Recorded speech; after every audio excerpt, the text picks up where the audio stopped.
Kadang-kadang orang-orang yang merasa Pancasila ini suka lebay merespon segala hal. Gak ada yang mengancam Pancasila. Yang merasa terancam mungkin lu. Ya, Pancasila bisa jadi abadi gitu. Di hati rakyat selalu welcome. Jabatan lu yang gak abadi. Jabatan lu yang bisa terancam. Jadi gak perlu sih menurut gue juga satu orang ketika kita berbicara semua salam agama itu disebutkan. Saya yang menyikapi fatwa Majelis Ulama Indonesia tentang salam agama ya. Dari banyaknya respon, itu yang lucu itu responnya Badan Pembina Ideologi Pancasila itu, BPIP, yang menganggap fatwanya MUI itu tentang salam lintas agama itu mengancam eksistensi Pancasila. Ya MUI mengeluarkan fatwa ya silakan saja itu. Kalau kita baca utuh itu nggak ada yang mengancam Pancasila sih. Kadang-kadang orang-orang yang merasa Pancasila ini suka lebay merespon segala hal. Pengucapan salam lintas agama itu kan baru belakangan aja di era Jokowi kalau nggak salah ya, di era Soeharto, apalagi zaman Pak Karno ya, itu nggak ada. Jadi biasa aja. Gue lebih ingin semua orang di dalam forum bersama bebas menyampaikan salamnya berdasarkan keyakinan mereka masing-masing.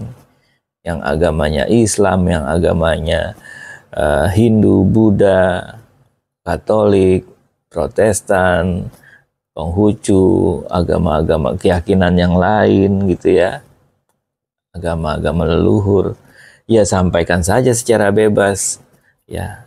Jadi nggak perlu sih menurut gue juga satu orang ketika kita berbicara semua salam agama itu disebutkan. Agama sebagai identitas mereka, jadi wajarlah setiap orang yang memiliki identitas agama dia ingin bersalam dengan agamanya. Jadi nggak ada yang mengancam Pancasila. Jadi buat teman-teman di BPIP ya, terutama Pak Yudian ya, janganlah merespon sesuatu itu selalu merasa Pancasila terancam. Enggak. Yang merasa terancam mungkin lu. Ya, Pancasila bisa jadi abadi gitu. Di hati rakyat selalu welcome. Jabatan lu yang nggak abadi.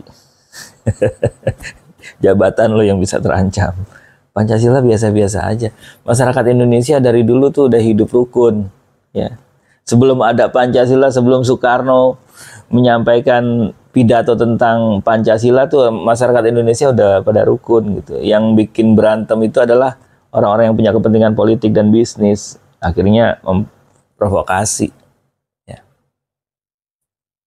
Jadi ya Pancasila baik-baik saja, tidak sedang terancam. Dan orang-orang penganut agama juga harusnya baik-baik saja, bebas mengucapkan salam agamanya, tidak diwajibkan, tidak diharuskan, tidak disarankan untuk mengucapkan semua salam agama. Dan ketika ada yang mengucapkan berdasarkan salam agamanya, tidak ada yang merasa sedang digiring untuk mengikuti ajaran agama tersebut. Ya. Jadi penganut agama juga jangan takutan juga. Nggak ada bedanya lo sama pimpinan BPIP itu. Kalau lo takut kristenisasi, takut budaisasi, hinduisasi, takut islamisasi, nggak perlu takut. Hidup bareng-bareng asik kok.